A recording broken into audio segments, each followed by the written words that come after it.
Stephen A. Smith had a question for the Sixers big man. Listen. To Joel Embiid. What the hell was that? 32 minutes and 0 points? 0? What the hell was that? The last time we saw Joel in a playoff game, where did we see him? It was Toronto. What was he doing? Crying. 32 minutes in your first visit back to Toronto since that moment that Kawhi Leonard broke your heart and sent you home? And you put up 0? 0? Really? Hi, Brian Windhorst. Follow that. Goodness. I want to get more on Embiid's struggles from you because you've talked to some team executives and some scouts about him. What'd you find out? Yeah, obviously he had a terrible game, Sage, 0 of 11 in that game.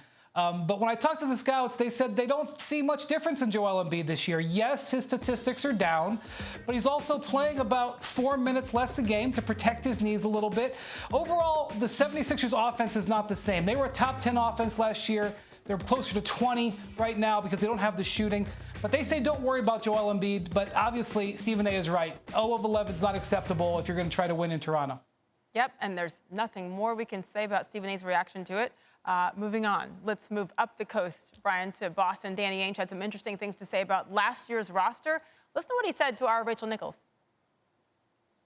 Is there one thing that stands out that you wish you had done differently last year? Yeah, I mean, I think that in hindsight, wish I would have cleaned out the roster a little bit to make it easier for Brad. You know, we had a deep roster. We were built for a longer run, but we had a lot of young guys that had a lot of success without Gordon and Kyrie.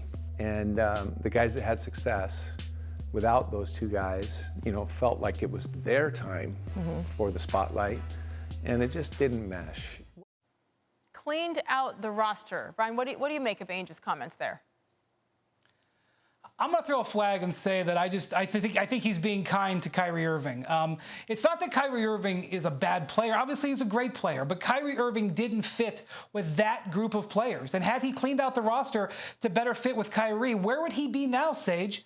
Kyrie is gone. Yeah. When you look at the way this team is playing, especially defensively, it's like a symphony. This group plays so well together. Danny Ainge should be thanking himself that he didn't clear out that roster. The Celtics may not win the championship this year, but they are taking steps in the right direction, and the way they play together is a great sign for their future. Yeah, the feel in Boston is noticeably different than it was a year ago. They are 12-4, by the way. Thanks for watching ESPN on YouTube. For highlights and analysis, check out the ESPN app, and for live streaming and premium content, check out ESPN+.